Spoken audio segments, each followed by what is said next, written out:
Itu saya nggak pernah berani bikin special show. Oh gitu. Nggak berani saya bikin special show karena kayaknya saya itu bukan tipikal orang yang cukup punya percaya diri untuk tampil di atas panggung dan merasa saya ini spesial. Saya tuh ngerasa bahwa salah satu yang mendorong saya bisa melangkah sejauh ini adalah support sistemnya saya. Iya benar. Ko Ernest, Bang Dipa, teman-teman di manajemen H-Corp, Stand Up Indo secara Iya. keseluruhan. Iya. Itu saya beruntung hadir di tengah-tengah mereka, di mana orang-orang itu saling support. Saya tuh nggak pernah menangkan role-nya saya itu dari casting. Semua film-filmnya saya tuh nggak ada yang dari casting. Saya casting beberapa kali, gagal. Ini bisa menjadi sebuah clickbait yang menarik lah ya, hitam itu, karena bagaimanapun kepribadian saya sekarang cukup dilekatkan dengan itu. Iya. Saya jadikan sebuah judul. Iya. Sebenarnya sih sampai sejauh itu aja gitu. Jadi memang itu untuk brandingan aja sih. Cakwenya dia. Pusat nyala.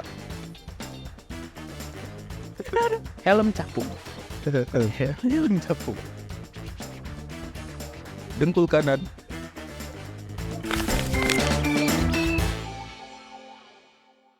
Oke, balik lagi di OG Podcast. What's up, Opal Gang. Barengan sama Willy Winarko. Hari ini gue barengan sama seorang komika, komedian, aktor, semuanya dah. Ladies and gentlemen, boys and girls, give it up. Kita punya Kak Ari Kriti. Halo. Motor. Waduh, Kak Ari, tadi kita habis ngobrol-ngobrol nih di balik layar ya. Gue baru nyadar bahwa lo tuh orangnya lumayan serius ya. Saya orangnya. Dikit lah. Ternyata bukan cuma ketawa doang, tapi lumayan gitu ya. Ada juga nih hal-hal yang dipikirkan selain komedinya doang. Siap, gitu, mudah-mudahan ya. Amin. Atau itu bagian dari pencitraan saya biar terlihat so penting. Bisa. Aduh, ilmu hitam ini yang bakal menjadi spesial pertamanya. Betul. Iya kan Kak Ari. Boleh tahu gak sih kenapa lama banget membuat special show atau special komedi? Kenapa saya lama bikin special comedy? Saya itu mulai stand up tahun 2011 ya. Mulai nyoba tuh stand up seperti apa gitu. Dan akhirnya masuk ke dunia profesional sekitar awal 2013. Mulai masuk TV, mulai masuk industri hiburan gitu kan. Tapi sampai kalau dari 2013 saya jadi profesional gitu sampai 2023 berarti mungkin 10 tahun lah ya di industri. 12 tahun kalau dari pertama kali saya nyoba. Itu saya nggak pernah berani bikin special show. Oh gitu. Nggak berani saya bikin special show karena kayaknya saya itu bukan tipikal orang yang cukup punya percaya diri untuk tampil di atas panggung dan merasa saya ini spesial. Seorang Ari Kriti. Nggak berani saya. Nggak ada nyali saya untuk kayak tonton aku spesial gitu. Enggak. Kayak tingkat percaya diri yang dimiliki oleh Bang Panji, Ernest Prakasa, teman-teman yang lain itu kayaknya tuh energi dan auranya tuh masih belum nyampe saya gitu untuk ada di situ. Selama bertahun-tahun itu menghantui pikiran saya gitu. Oke. Kayaknya saya nggak punya percaya dirinya gitu kayaknya. Kenapa kok bisa seperti itu? Apakah terlalu overthinking kah? Ya kayaknya saya tuh orangnya overthinking sekali. Dan mungkin karena background keluarga dan latar belakang sosial budayanya saya juga ya. Hidup di Indonesia Timur itu kan kita banyak keterbatasan gitu. Kita banyak keterbatasan. Sebenarnya kita itu ada krisis percaya diri sedikit mungkin. Itu yang saya rasa. Sebenarnya itu juga bahan bakarnya saya untuk berkarya sejauh ini. Betul. Karena saya tuh selalu merasa kayak kalau saya aja nggak percaya diri, bagaimana teman-temannya saya gitu. Itu sebenarnya. Betul. Karena saya merasakan sekali kayak di Indonesia Timur itu kan akses, mungkin kalau orang yang hidup di Jakarta atau di kota-kota besar nggak terlalu merasakan tuh. Tapi kalau kita yang dari kampung, kita tahu tuh nyampe di kota baru lihat komputer yang canggihnya segimana. Nyampe di kota bahkan kita baru makan misalnya restoran-restoran yang kayak di sana nggak ada gitu. Iya. Hal-hal sesimpel itu gitu. Iya. Itu saja tuh udah ada gap yang bikin kita kayak oke, kayaknya kita nggak semaju itu deh. Waktu kita di kampung nggak terasa kan? Iya betul. Karena kayak oke, semua teman-teman saya seperti ini. Dan orang kota juga nggak terasa, nggak pernah tahu. Nggak pernah tahu. Tapi ketika kita pindah mungkin dari daerah ke Tanah Jawa misalnya ke kota besar, atau orang dari kota besar ke daerah, baru lihat tuh gapnya. Dan kayak untuk saya yang dari daerah sih krisis percaya diri itu terasa sekali sih ketika kita masuk dalam sebuah sistem, apalagi di Jakarta industri hiburan gitu kayak. Betul. orang-orang ini bersinggungan dari mereka umur belasan tahun loh sama industri hiburan ya nggak Bu? Betul. Sementara saya itu datang di usia yang sudah tidak muda lagi, terus kayak ada angin apa saya tiba-tiba punya pede untuk bilang Iya, Iya. bahwa saya bahwa spesial. spesial gitu. Gitu. Tapi akhirnya juga ya bukan cuma di special show kan, tapi Kak Ari kan juga ada di film, nulis dan lain-lain gitu kan. Itu pun masih ada tuh ya rasa kekurang pedeannya. Ada. Iya. Saya kalau percaya diri sebenarnya beruntungnya itu sebenarnya memang salah satunya adalah memilih circle ya, memilih tempat kita bernaung. Iya. Itulah kemudian mungkin dalam agama kita dibilang berkumpullah dengan orang-orang soleh ya. Iya lagi betul. Konteksnya kan begitu misalnya. Lagi. Artinya ketika kita dalam beragama mungkin kumpulnya sama orang-orang soleh. Iya. Tapi ketika kita dalam berkarya ngumpulnya sama orang-orang berkarya juga mungkin. Saya tuh ngerasa bahwa salah satu yang mendorong saya bisa melangkah sejauh ini adalah support sistemnya saya. Iya benar. Ko Ernest, Bang Dipa, teman-teman di manajemen H-Corp, Stand Up Indo secara Iya. keseluruhan. Iya. Itu saya beruntung hadir di tengah-tengah mereka di mana orang-orang itu saling support. Jadi kayak mendorong untuk bisa kok melakukan ini, bisa kok melakukan ini. Iya. Saya rasa sih kalau misalnya saya itu tipikal single fighter yang kayak aku mau melakukan apa lagi ya, nggak akan mungkin kejadian apa-apa itu. Iya. Saya tuh orang yang tipikal kayak nggak usah lah ribet. Takut gitu. Ada takutnya tapi karena circle, Cyber support systemnya gitu mendorong untuk kayak bisa kok kayaknya kamu acting, bisa kok kayaknya kamu nulis gitu. Akhirnya kita kayak oke coba deh kita lakukan gitu. Saya tuh bukan tipikal yang punya ambisi untuk kayak acting coba casting Oke. Saya tuh nggak pernah menangkan role-nya saya itu dari casting. Semua film-filmnya saya tuh nggak ada yang dari casting. Saya casting beberapa kali gagal. Oh gitu. Gagal. Itu berarti semuanya role-nya itu dari Mas Ari gitu ya. Jadi di approach gitu langsung. Iya, dia approach langsung gitu kayak oh ini orang butuh karakter Indonesia Timur yang agak kocak-kocak, yang gak jelas gitu ya. Marketing deh gitu kayaknya. Kayaknya ya. Karena setelah film pertamanya saya Comic 8 itu beberapa kali saya ditawarin untuk main juga gitu kayak oh ada nih bisa main nih orang. Mas kita ada film nih ke kantor ya, kita screen test, kita casting. Oke boleh. Disitulah saya pertama. Jadi saya tuh udah main film dulu baru nyobain casting. Oke, siap. Beda ya ternyata ya. Saya tuh udah main film dulu baru nyobain casting. Nah nggak ada casting yang pernah berhasil saya menangkan. Iya. Untuk teman-teman aktor yang mencoba menjadi aktor di luar sana, memang casting itu bukan hal yang gampang sih menurutku ya. Karena saya yang udah main film aja hampir nggak ada satu film pun yang orang terpilih karena oh ini castingnya bagus banget. Belum sampai sejauh ini saya. Oke. Jadi saya tuh respect banget sama orang aktor yang bisa dapatkan perannya dari casting karena saya tahu itu sulitnya. Iya. Ada banyak gitu ya yang harus dipikirin ya selain cuman castingnya doang gitu kan. Ya kalau buat Mas Ari sendiri kan dari apa ya? Dari bikin skrip juga, Betul. bikin film juga gitu kan. Ya, emang kayak tadi tuh circle-nya memang udah bener ya. Iya, support gitu. Iya, bener. Emang circle tuh penting banget ya berarti ya dalam berkarya. Setuju. Saya tuh ya bukannya kita pilih-pilih teman, tapi ketika dalam berkarya teman yang mana yang kita butuhkan itu bisa masuk dalam kriteria kita juga. Bukan berarti kita kemudian tidak berteman dengan yang di luar circle berkaryanya gitu. Cuman maksudnya ketika kita dalam proses berkarya gabung sama teman-teman yang kayaknya satu visi satu misi itu penting menurutku gitu. Iya, support sistemnya penting. Itu yang mendorong kita akhirnya mungkin untuk Kak Ari juga untuk bisa melakukan banyak hal gitu. Karena emang kan awalnya ibaratnya kalau aku taunya komika gitu kan. Awalnya pelawak gitu, tapi ternyata bisa A, B, C, D, E, F, G itu circle itu. Sebenarnya sih karena ini kebutuhan hidup sih. Ternyata hidup di Jakarta tidak semudah yang dibayangkan. Kayaknya saya kalau nunggu panggung stand up aja kayaknya susah lama ini. Gak bisa makan ini. Jadi kayak iya kan stand up bersyukur kita kalau sebulan ada 1 atau 2 callingan gitu kan. Kayaknya harus saya mulai melihat pekerjaan yang lain. Apa nih yang bisa digawe nih. Lebih bukan kayak wah berbakat banget dia. Enggak, berkebutuhan. Oh iya betul ya. Hidup di Jakarta mahal ya. Nah kalau misalnya Bang Ari tadi ngomong tentang kurang pede untuk bikin special show gitu. Sekarang kenapa bisa ilmu hitam?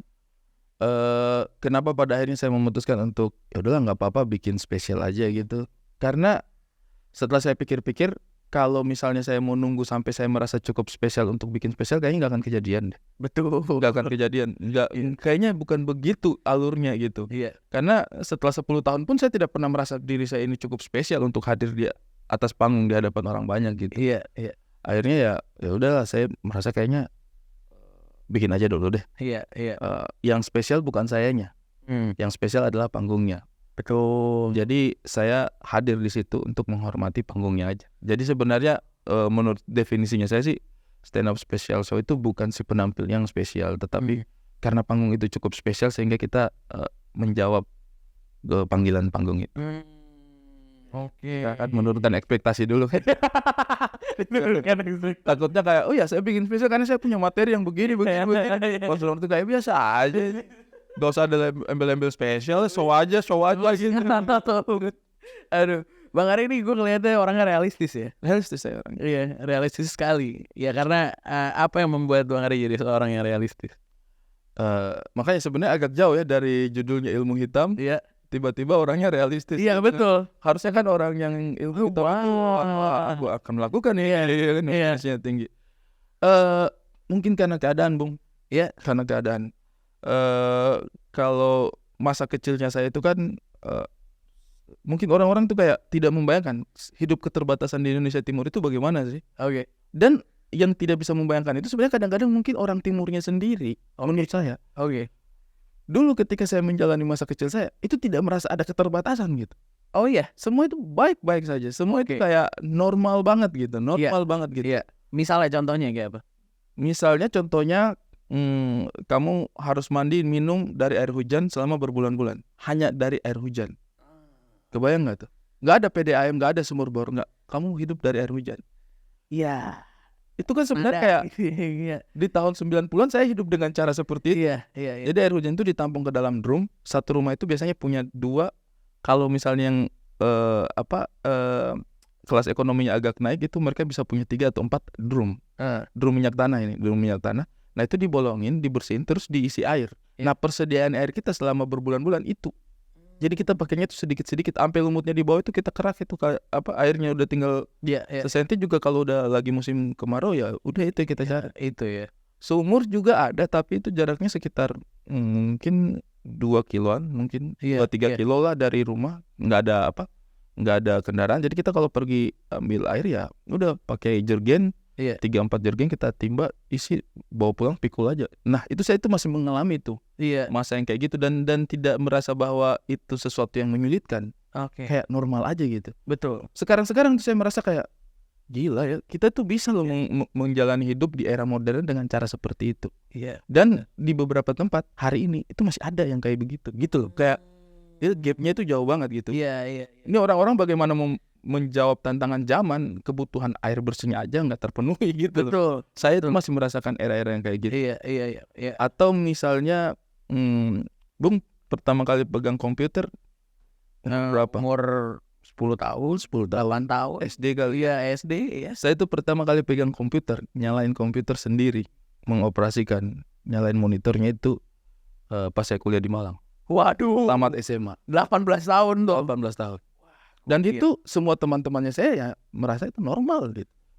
Nah itu tuh yang kayak, dan itu di tahun 2003 ya, bukan di tahun Bang Ari umur tahun 80-an kali lu ya? Bukan.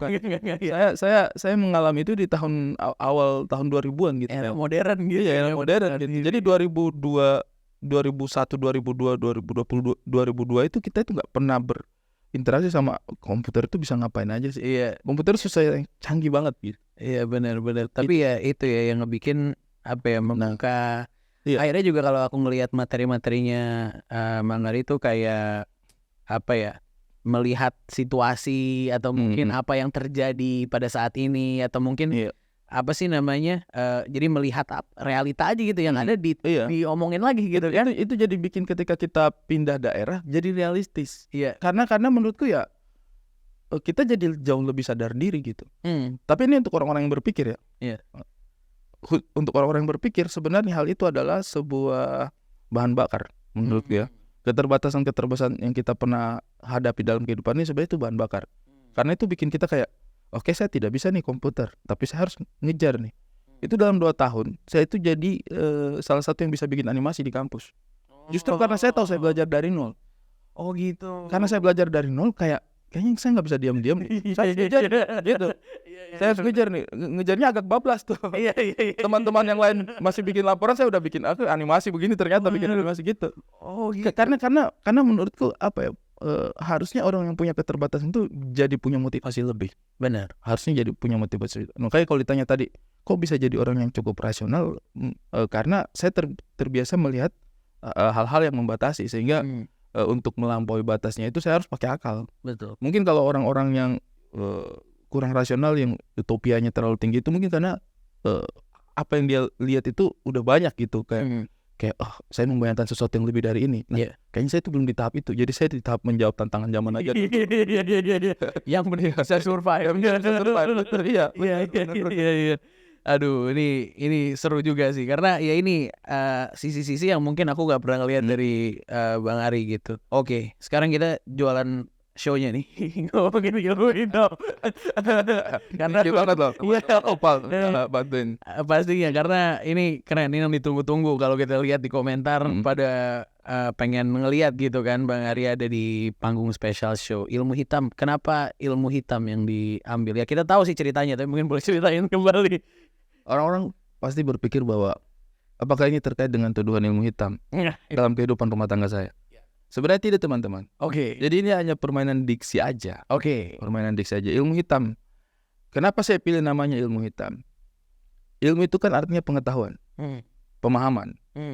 Hitam itu definisi saya terhadap diri saya sebagai orang timur yang cenderung berkulit hitam.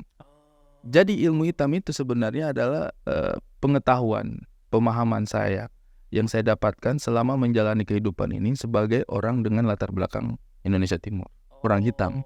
Gitu, karena menurut saya orang kulit gelap kayak kita untuk survive itu butuh pengetahuan dan pemahaman yang sedikit berbeda dari yang lain. Betul. Banyak keraguan yang harus kita hadapi. Betul. Banyak pertanyaan orang, emang ini orang bisa nih? Trust issue. Kita kalau ketemu sama orang timur ketika ngelakuin sesuatu, kita, hebat ya jadi pilot. Kenapa emang? Iya. Boleh dong. Iya. Itu kan menunjukkan sisi bahwa ada keraguan gitu. Gak usah munafik deh. Teman-teman kalau ketemu orang timur ngerjain sesuatu yang di luar ekspektasi kalian, pasti ada perasaan kayak, jago juga nih orangnya. Nah, sebenarnya itu mungkin ujian, tapi di alam bawah sadarnya itu berarti memang kalian meragukan bahwa kita bisa sampai pada tahap itu. Gitu loh. Itu yang sebenarnya akan saya coba sampaikan dalam ilmu hitam ini. Jadi pengetahuan yang saya dapatkan, pemahaman yang saya dapatkan sebagai orang timur yang berkulit. Oke, itu ceritanya ya, ceritanya. Kalau cinta ditolak komedi bertindak itu apa tuh? Nah, itu adalah mungkin 80% dari keseluruhan show ini. Jadi memang balik-balik ke situ lagi. Iya. Masa tidak dibahas? Iya. Cinta ditolak komedi bertindak. Saya sih menyadari ya bahwa itu memang apa ya? Kalau orang bilang setiap musibah itu ada berkahnya gitu. Betul. Berkah di antara musibah gitu. Mungkin ya. Bayangkan Bung, di antara sekian banyak usaha saya untuk membangun karir, menjadi seorang komika, menjadi seorang pemain film. Mungkin juga kalau yang sudah ngikutin saya dari era-era sebelumnya, saya juga orang yang cukup vokal terhadap isu-isu pembangunan dan isu-isu kebudayaan ya. Di antara semua karir yang coba saya bangun, tiba-tiba satu Indonesia mengenal saya sebagai orang yang tidak direstui pernikahan. Dari semuanya. Ya. Buat apa semua upaya ini? Iya. Hancur semua dengan gosip gitu ya jatuhnya. Hancur semua dengan gosip. Jadi saya mengerti lah bahwa ini bisa menjadi sebuah clickbait yang menarik lah ya. Hitam itu, karena bagaimanapun kepribadian saya sekarang cukup dilekatkan dengan itu. Saya jadikan sebuah judul. Sebenarnya sih sampai sejauh itu aja gitu. Jadi memang itu untuk brandingan aja sih. Oke, brandingan. Siap. Pencitraan menurut Bang Ari gimana tuh? Dengan ini semua. Ini semua. Untungnya yang mengikuti karya saya dari awal itu harusnya paham lah saya karakternya seperti apa gitu, kepribadiannya seperti apa. Jadi untuk melihat bahwa saya nggak tahu ya apakah mereka masih melihat kemungkinan itu ada dalam diri saya ya. Nggak tahu, teman-teman di sini masih merasa nggak kayak Tapi kan kamu tetap menyimpan kemungkinan punya kemampuan ilmu. Iya. Gak gitu sama sekali. Tidak ada ya. Tidak ada sama sekali. Iya. Jadi untuk audiensnya saya sih pasti sangat-sangat mengerti lah. Kenapa kemudian tagline-nya Cinta Ditolak Komedi Bertindak. Mereka pasti udah tahu lah. Ini tuh adalah mekanismenya komedian ketika mereka berdamai dengan situasi. Kadang-kadang kalau seorang komedian ketika dia udah mentok sama situasi, sama tragedi yang terjadi dalam hidupnya, step selanjutnya adalah berkomedi dengan itu semua. Betul. Iya. Jadi materi. Jadi materi gitu. Ya udahlah gini nyangkut di kepala, sampaikan ke orang aja. Iya. Bisa. Sebenarnya begitu sih. Iya. Dan saya sih percaya bahwa yang mengikuti karya saya dari awal sih pasti tahu lah bahwa ada sisi komedi yang orang kan udah tahu dramanya nih. Iya. Biasanya di balik drama itu pasti ada komedi. Oh iya. Orang udah tahu dramanya nih, tinggal saya komedinya di sini loh teman. Bisa. Aduh, ada challenge gak nih pas membuat materi atau mungkin persiapan? Yang sampai hari ini belum terselesaikan di kepala saya mengenai show ini adalah embel-embel spesialnya tadi itu. Saya tuh masih belum selesai gitu untuk mengatakan bahwa kayak bodo amat lah. Saya mungkin gak sespesial itu, tapi saya boleh kok ngobrolin ini gitu. Ya, okay. Saya tuh masih tetap dilema gitu, kayak oke, saya ngomongin ini, emang ini sespesial itu untuk didengar orangnya. Udah saya ngomongin aja, tapi kan ini lucu gitu.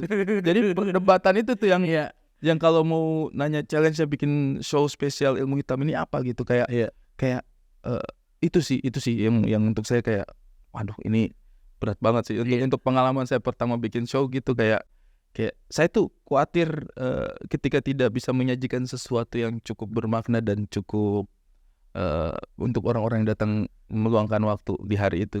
Itu yang kayak aduh ini apa udah cukup ya? Enggak. Masih kepikiran gitu ya? Perfeksionis gak sih? Perfeksionis gak?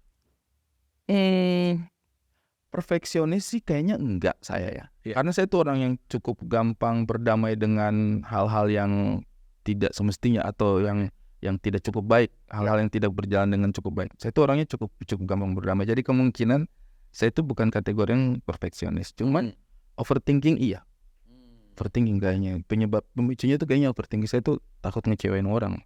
Sebenarnya sih. Saya tuh kalau menerima sesuatu itu hati-hati gitu. Kalau saya nggak mampu menjalankan, kayaknya mending nggak usah lah gitu. Betul. Iya. Maksudnya ini adalah mentalitas yang sudah saya pegang dari kecil ya, bahwa jangan sampai ngecewain orang. Kalau ngomongin tentang jadi seorang stand up comedian nih Bang Ari, sekarang mungkin mau buat special show, tapi masih ingat gak pertama kali mungkin ada di panggung dan gagal gitu, ngebom? Pertama kali ada di panggung dan gagal. Kalau pertama kali ada di panggung dan gagal sebenarnya pada saat open mic. Oke. Dan itu menurutku ideal banget. Open mic kita gagal itu ideal banget karena open mic itu kan memang ajang latihan ya. Iya. Ketika kita gagal dalam latihan untuk sebuah pertunjukan yang seberesiko ini, saya bilang ya, stand up comedy itu pertunjukan paling beresiko. Karena kamu nggak punya pilihan tengah. Kamu hanya akan bisa didefinisikan lucu atau tidak. Nggak ada pilihan kayak dia sebenarnya lucu sih, cuman terus kamu kenapa nggak ketawa? Aku dalam hati ketawanya nggak bisa. Kalau musik mungkin bisa. Bener. Musik itu orang diam menikmati atau tidak menikmati, dia bisa aja kita lihat dia diam gitu, kayak kok kamu diam aja sih, musiknya kurang bagus ya, bagus kok, aku malah meresapi, kita nggak tahu gitu. Betul. Dia nggak harus kayak ya kan? Meskipun ada tuntutan skena. Iya. Karena kan sekarang kalau nggak joget nggak. Iya. Nah kalau musik bisa cara menikmatinya itu beragam gitu. Lah komedi cara menikmatinya cuma satu, ketawa atau tidak gitu. Iya, saklek tuh, gak bisa. Bayangkan ada satu pertunjukan komedi durasi 20 menit, sepanjang dia naik di atas panggung orang gak ketawa sama sekali. Gak mungkin dong kita turun nanya orang bagaimana tadi pertunjukan. Bagus kok menikmati, kok gak ada yang ketawa? Enggak, kita memang sopan anak, kita menikmati. Gak mungkin bro. Komedi itu sehitam putih itu menurutku. Jadi ya karena dia beresiko seperti itu sih, makanya butuh persiapan yang tinggi gitu. Salah satunya lewat open mic tadi ini. Jadi gagal-gagalnya kita itu di open mic. Mungkin kalau yang menarik itu justru adalah pertama kali saya ngebom di corporate, di panggung besar, bukan open mic. Nah itu tuh yang kayak aduh pedes banget sih. Ngebom di open mic itu nggak apa-apa, itu kayak nggak nyetak gol di sesi latihan. Betul. Tapi nggak nyetak gol di pertandingan penentu. Iya. Itu pasti kan kayak meskipun sejago-jagonya Messi sama Cristiano Ronaldo, Betul. pasti ada pertandingan dia nggak nyetak dong. Betul. Sama lah dengan kita pelawak ini. Iya. Nggak harus setiap panggung kita lucu, pasti ada yang fail 1-2. Iya. Yang paling saya ingat itu fail di Kota Medan 1 kali. Waduh. Gimana? Di Kota Medan. Saya itu diundang sama Iwo yang sama 2 kali. Undangan pertama acara tahun baru, pecah tuh. Meriah banget. Wah, happy kayaknya dia. 2 bulan kemudian saya diundang lagi tuh. Sana. Aduh, itu kacau banget. Saya tampil sekitar 15 menit, itu nggak ada yang ketawa sedikit pun. Wah, Kacau, pokoknya penampilan terkacau saya. Saya pikir ya udahlah, ikhlasin, telan aja. Lagi duduk-duduk merenung di belakang backstage gitu kayak, duh, kerja kok gini amat ya, kok bisa saya gagal ya menjawab tantangan. Tiba-tiba dipanggil sama MC. Oke, sekarang kita sesi foto bagi para penampil. Bang Ari Kriting silakan ke atas panggung. Kayak, kenapa saya harus ke atas panggung lagi? Buat apa? Menunjukkan kepada halayak untuk kedua kali bahwa oh ya ini yang tadi gak lucu nih. Ini dipajang lagi gitu loh. Udah tahu saya nggak lucu, udah aja gitu. Iya. Boleh nggak saya bersedia aja di belakang gitu kan. Dipanggil ke depan terus saya kayak ya bang boleh foto ya. Ya ini orang-orang fotonya kayak buat nunjukin ke keluarganya. Ini yang tadi nggak lucu. Hit kayak Aduh. teringat banget itu. Dan bakal juga masih dipanggil foto tuh. Iya.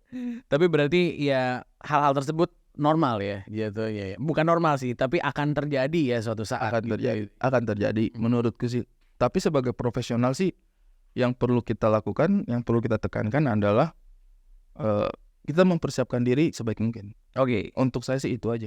Ketika kita sudah mempersiapkan diri sebaik mungkin, kemudian hasilnya tidak seperti yang kita harapkan, ikhlasnya itu jadi lebih gampang. Betul. Tapi kalau misalnya kita sebagai komedian, udahlah tahu ada show, ya kan, nggak ngapalin materi, malah nongkrong kagak jelas atau apa segala macam. Ya. Ketika MC memanggil kita naik ke atas panggung, kan rasa bersalahnya itu pasti jauh lebih besar kayak, duh, kenapa saya nggak melakukan pekerjaan saya dengan baik gitu. Benar. Tapi kalau kita udah melakukan semuanya, ya MC juga kadang-kadang kita zong sih. Betul. MC doang lo kadang-kadang kayak, aduh, kenapa orang nggak tertarik ya? Bagaimana nih saya menghandle acara ini? Iya. Tapi ya yang penting selama itu kita sudah mempersiapkan dengan baik, ya menurutku sih mengikhlaskannya jadi lebih gampang. Benar. Yang penting ya kita udah melakukan yang bisa kita kontrol aja gitu kan. Oke. Tapi pernah nggak lucu di atas panggung terus akhirnya bisa lucu di akhir gitu? Kayak jadi ada disiasati gitu gimana? Pernah berapa kali? Oke. Pernah beberapa kali gitu. Kalau saya tuh punya beberapa materi kuncian. Oke. Adalah itu materi raja-raja. Materi raja-raja nih. Iya. Yang saya simpan itu biasanya saya keluarkan tuh kalau aduh udah mentok banget ini. Udah gas pakai yang itu aja.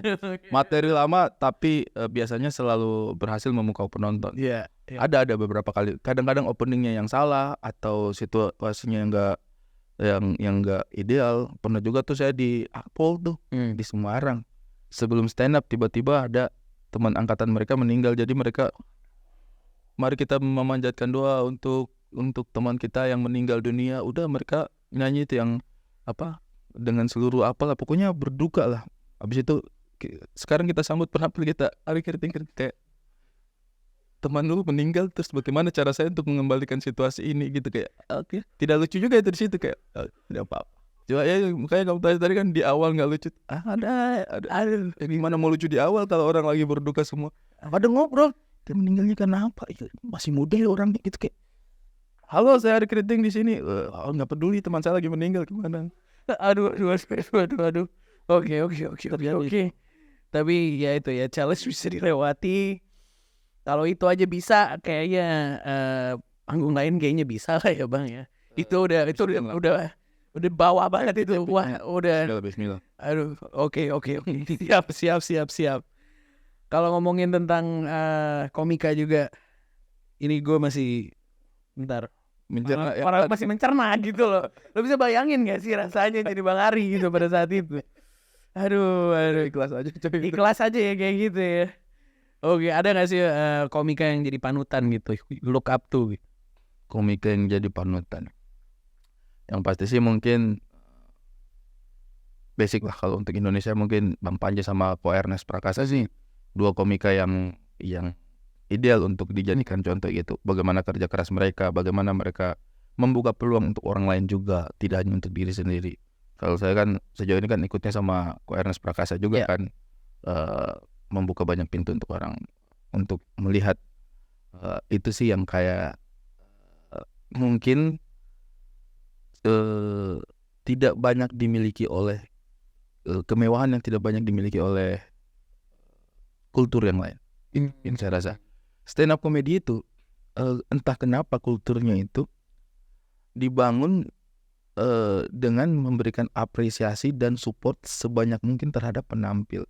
Karena kita tahu untuk naik ke atas panggung itu dan mengalami kegagalan adalah sesuatu yang sakitnya sampai ke ulu hati. Maka ketika ada teman kita yang naik ke atas panggung, itu kita itu pasti supportnya itu gede banget. Betul. Nah di stand up comedy itu kita kulturnya itu tidak pernah melihat komik lain itu sebagai saingan. Mau sebagus apapun dia. Iya. Makanya komik Betawi banyak banget. Oh iya. Komik Batak banyak banget. Betul. Dan mereka ngumpul lagi tuh bikin podcast agak lain. Ya kan komik Betawi ngumpul juga ya. Terus kayak orang Timur, saya kemudian ada beberapa teman, Mamat, Abdul, Epi, kemudian Yewen, Reno, ngumpul semuanya. Karena kita tidak melihat bahwa kehadiran komika yang lain itu sebagai sebuah ancaman gitu. Malah kita tuh happy setiap kali ada yang tampil dan bagus itu. Dia bagus banget bagus banget ya. Padahal mungkin kehadiran mereka itulah yang mengancam ladang pekerjaan kita. Iya kan? Kalau mau dipikir logikanya kan nggak. Wah ada komik baru. Iya. Sama-sama orang Timur. Wah lucu lagi dia nih. Wah job-job pindah ke dia. Karena kan kalau mau dipikir sederhana kayak gitu kan. Betul. Tapi di stand up comedy itu hal seperti itu tidak terjadi gitu. Jadi saling support aja gitu. Jadi kalau mau ditanya siapa yang menjadi favorit saya dalam dunia stand up comedy, ya saya nggak tahu ya siapa yang memulai. Tetapi mungkin Ernest Prakasa adalah salah satu komik yang membuka jalan bagi banyak banget orang gitu. Yang bahkan dia nggak kenal, kalau dia merasa kamu bisa ada di panggung ini, itu pasti dia coba ajak gitu kayak terlepas dari bagaimana dia berkomedi dan lain sebagainya. Itu adalah satu hal yang kayak menurut saya kayak nggak semua orang punya deh. Itu sih. Benar. Itu sih kayak mungkin ya pada akhirnya juga ke bawah tuh ya, kita di circle itu ya. Kan Kuaras juga kan ibaratnya dalam circle-nya Bang Ari. Jadi akhirnya juga ke bawah dengan bukan cuma komedinya tapi di karirnya juga dengan berbagai avenue gitu ya, dengan berbagai jalurnya Bang Ari gitu kan. Kalau untuk sekarang sendiri apa yang masih belum dicapai sama Bang Ari? Yang menurut Bang Ari masih kayak mau diambil gitu? Saya bukan orang yang punya banyak ambisi sih sebenarnya. Tapi kalau boleh ditanya apa yang ingin saya raih di kehidupan saya ini, restu. itu aduh, tidak bisa didapatkan tapi ya saya agak berat. Tapi nggak apa-apa. Maksudnya itu jokes aja ya. Kalau kalau saya mungkin pendidikan sih. Saya masih pengen sekolah dah. Oh, masih sampai sekarang? Masih. Kenapa tuh? Apa yang mau diambil dari sekolah? Kalau menurutku sih orang-orang tuh kadang-kadang merasa bahwa mereka tumbuh dengan cara berkarya sebanyak mungkin. Iya kan kayak saya sudah bisa bikin ini, saya bikin ini lagi ya. Saya bikin ini lagi terus bertumbuh banget orang ini gitu. Tapi saya sih kayaknya untuk tumbuh sih kita butuh banyak, bukan mengeluarkan energi tapi justru menyerap energi dalam bentuk pengetahuan tadi ini. Jadi kayaknya ada beberapa hal yang pengen saya coba pelajari, cuman nyari waktunya itu yang agak susah. Saya tuh kayak pengen sekolah lagi sih untuk mempelajari beberapa disiplin ilmu yang dulu mungkin gak bisa saya gapai karena faktor materi. Untuk mempelajari itu mahal banget tuh. Tapi mungkin sekarang saya bisa lah nabung pelan-pelan 1-2 tahun untuk bisa masuk ke situ gitu. Oke. Wah itu bagus banget tuh tadi Bang Ari ngomong kadang-kadang kita harus nyerap lebih banyak gitu ya. Tunggu menurutku nyerap lebih banyak kok. Iya. Tapi itu maksudnya dalam materi stand up kah, mau itu dalam nulis film kah, atau dalam berakting gitu kan, kita harus punya banyak referensi gitu kali ya Bang Ari ya maksudnya ya. Dan akhirnya juga sekolah juga bisa menjadi salah satu tempat kita mendapatkan itu referensi itu. Benar sekali. Berarti nanti kalau bisa sekolah lagi mau ngambil apa? Kalau bisa sekolah lagi mungkin saya mau ngambil yang saya sebutin tadi itu. Saya mungkin mau ngambil antropologi. Pengen sih belajar tentang manusia dan cara kehidupannya itu seperti apa sih, pengen banget tuh kayaknya ngulik-ngulik itu. Kan mungkin dari situ saya bisa dapat banyak materi komedi. Pada akhirnya kembali lagi ya. Pada akhirnya mungkin Kalau saya tuh punya satu prinsip sih. Mungkin kalau dalam pemrograman kita itu selalu mengetahui bahwa alur pemrograman itu kan input, proses, output ya. Harus pasti selalu seperti itu, input, proses, output. Kalau saya sih dalam proses berkarya sebenarnya prosesnya itu referensi, filsafat, karya.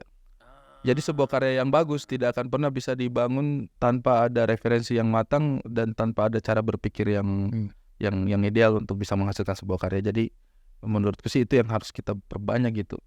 Belajar mencari referensi itu penting. Tetapi belajar filsafat untuk bisa memberi makna terhadap referensi yang kita punya itu juga satu hal yang tidak boleh kelewat gitu. Kalau kita mau berujung pada sebuah karya yang nyata. Menurut Iya, harus ada dasarnya. Harus ada dasarnya juga. Harus tahu juga kayak dari mana itu datangnya gitu ya. Tahu banyak tapi nggak bisa diolah untuk sebuah karya juga itu sulit. Dan untuk mengolahnya itu mesinnya adalah filosofi sih. Wah, menurutku ya. Gokil.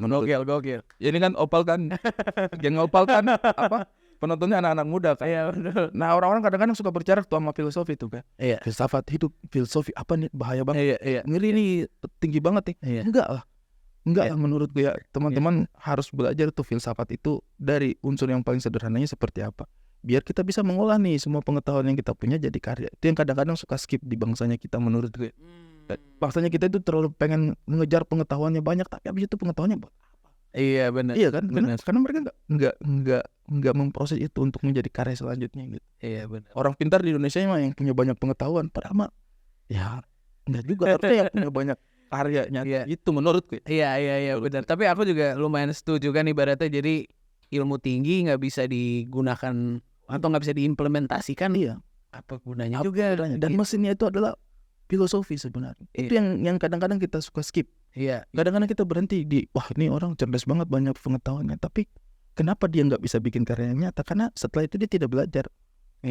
Landasan filosofisnya apa? Landasan filsafatnya apa nih? Benar, pas udah tahu landasannya jadi ya bisa diimplementasi ke berbagai hal-hal gitu kan kayak Bang Ari kuliahnya apa, tapi ternyata bisa dimasukin jadi komedi. Benar. Tapi filosofisnya udah tahu gitu kan, dasarnya udah tahu kan pada akhirnya. Itu setuju. Gokil. Ini nggak sabar sih pengen nonton sebentar nih Ilmu Hitam nih ya. Siap. Kita pas syuting nih mungkin 5 hari 6 hari. Ayo dong. Iya. Rasanya gimana nih sekarang nih? Sebenarnya sih mungkin sekitar 60% dari materi Ilmu Hitam ini sudah pernah saya ujikan. Sudah pernah saya olah di berbagai kesempatan gitu. Makanya saya bilang tadi stand up show spesial Ilmu Hitam ini sebenarnya ada penanda ya, milestone-nya saya mungkin dalam berkarya gitu. Jadi memang ada beberapa hal yang saya tarik dari masa lalu. Mungkin sekitar 60% dari materi yang akan saya sajikan nanti itu sudah pernah saya uji cobakan gitu. Tinggal 40%-nya lagi yang coba saya gali sedemikian rupa untuk bisa jadi lebih matang di atas panggung. Jadi sebenarnya sih deg-degannya gede banget karena masih ada persiapan-persiapan yang harus saya selesaikan dalam waktu yang semakin singkat. Dan itu dia tadi panggung stand up comedy itu nggak punya pilihan tengah gitu. Jadi kayak apakah saya bisa melakukannya atau tidak gitu aja. Oke. Kalau buat openernya sendiri ini juga siapa aja nih? Opener saya ada 3 orang. Yang pertama itu Vito Dita Praja. Ini kolega saya stand up komedi Malang. Jadi saya pertama kali open mic itu sama-sama dengan dia juga. Jadi untuk mengingat bahwa rootsnya saya itu dari stand up Indo Malang nih. Saya ngajaklah salah satu teman dari stand up Indo Malang gitu. Terus ada Reno Lawalata. Dia ini komik dari Ambon ya.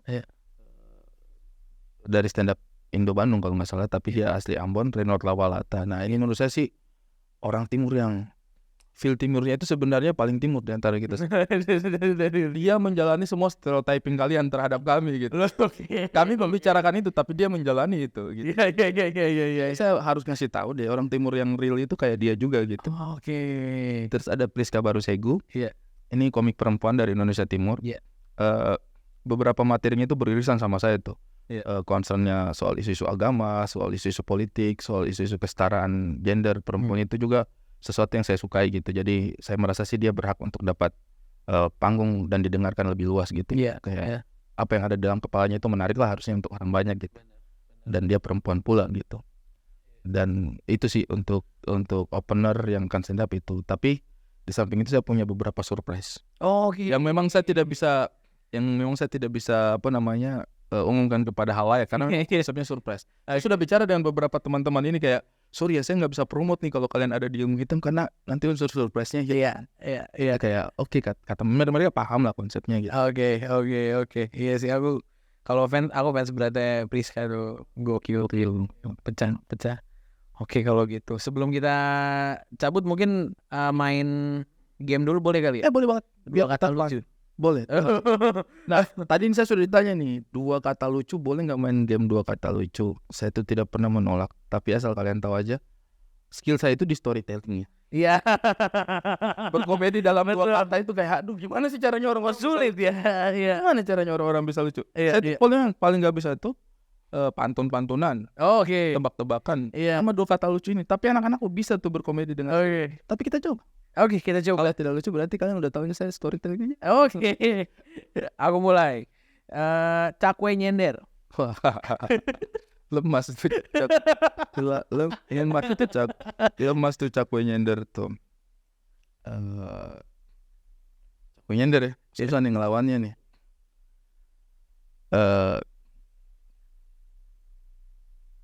Tapi kasar nggak boleh ya, jangan jorok ya. Saya tuh kalau kayak gitu tuh otak saya tuh langsung teman-teman. Otak saya tuh kayak langsung curok. Soalnya tuh cara gampang untuk lucu. Untuk lucu. Oke. Kita mencoba clean. Kita coba clean. Tadi apa? Cakwe nyender. Pusar nyala. Pusar nyala sih. Oke. Helm capung. Helm capung. Dengkul kanan. Itu ketawa nyala lucu. Tapi kenapa kita ketawa? Oke. Aduh. Dengkul tadi. Jempol gamer. Apalan tuh biasanya. Sama sih suka nyut banget tuh. Jempol gamer.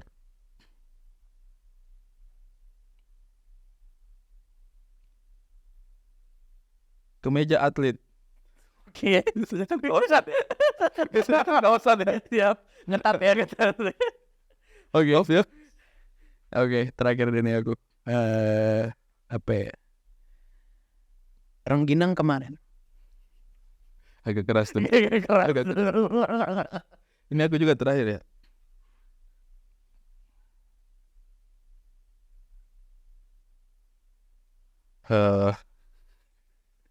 Jorok mulu. Jorok.